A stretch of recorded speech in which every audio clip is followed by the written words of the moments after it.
kar la chia tên min ngài về ang mô kỳ chuông tôn lệ cha kim em đắng cả đón thấy lâu không nghe nông ta lệ ti in cả suy kỳ truy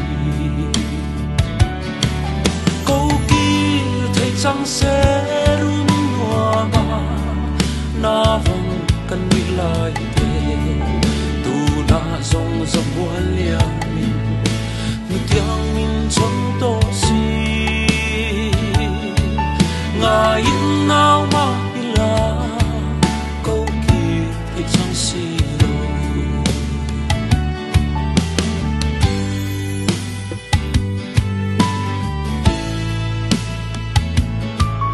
kia lệ thế sẽ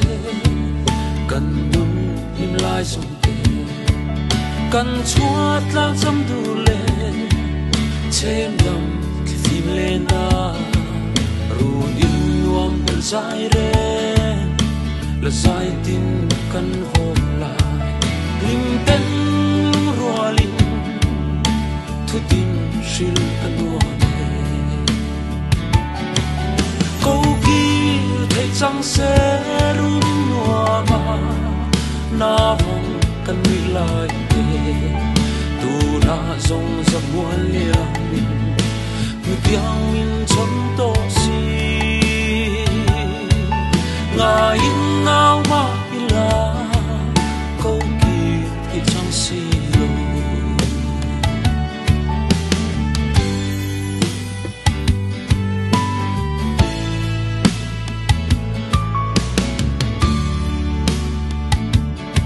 suy lu rùa là tu đắng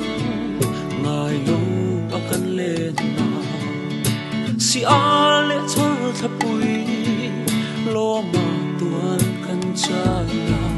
thầy chẳng sẽ ao kỹ lệ